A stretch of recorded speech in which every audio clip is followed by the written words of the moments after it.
నమస్తే, welcome to my channel. నేను will Chakradhar. So గత 15 ఇయర్స్గా తీసుకుంటే కూడా ఒక సర్వే ప్రకారం తెలిసింది ఏంటంటే, ఒక రిపోర్ట్ రీసెర్చ్ చేస్తే మనకి మిడ్ క్యాప్ వచ్చేసి మనకి 16.78% అనేది వస్తుందండి. సో సెకండ్ పొజిషన్లో మనకి మిడ్ క్యాప్ ఫండ్స్ అనేవి ఉంటాయి. అవి మనకి 16.78% ఇస్తుంది. తర్వాత వచ్చి మల్టీ క్యాప్ ఫండ్. సో ఈ మల్టీ క్యాప్ ఫండ్ అనేది ఏంటంటే మనకి లార్జ్ క్యాప్లో 25%, మిడ్ క్యాప్లో 25%, స్మాల్ క్యాప్లో 25% ఫిక్స్గా పెట్టేస్తారు.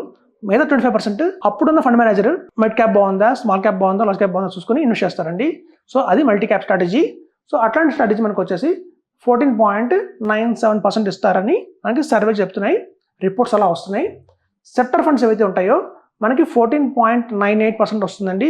ఒక 0.1% మనకి సెక్టర్ ఫండ్స్ ఎక్కువ రిటర్న్ ఇస్తున్నాయి మల్టీ క్యాప్ కంటే. 14.98 ఉంది ఇది సెక్టర్ ఫండ్స్.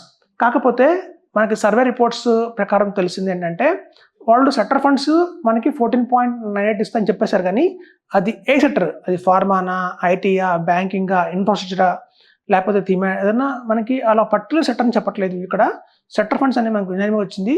సో కన్ఫ్యూజన్ కూడా ఎక్కువ ఉంటుంది. అది గ్రీన్ ఎనర్జీ సెక్టరా, లేకపోతే సో సెక్టర్స్ కూడా చాలా రకాలు ఉంటాయండి.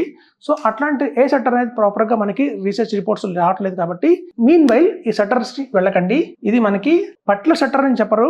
సెక్టర్ ఫండ్స్ అంత రేంజ్లో ఇస్తాయని చెప్తారు, కానీ అందులో కూడా చాలా రకాలు ఉంటాయండి. కొన్ని సెక్టర్సే ఇంత రిటర్న్ ఇస్తాయి, కొన్ని సెక్టర్స్ అంత రిటర్న్ రాకపోవచ్చు. మనకి ఆటో సెక్టర్ కావచ్చు, ఆటో సెక్టర్ మనకు అంత రిటర్న్ రాకపోవచ్చు. ఎఫ్ఎంజీసీ అంటే ఫాస్ట్ మూవింగ్ కన్సూమర్ గుడ్, అది కూడా సెక్టర్ ఒకటి ఉంటుంది, అది కూడా మనకి 14.98 రాకపోవచ్చు. అలాగే ఎంఎన్సీ మల్టీనేషనల్ కంపెనీ సెక్టర్ ఒకటి ఉంటుంది.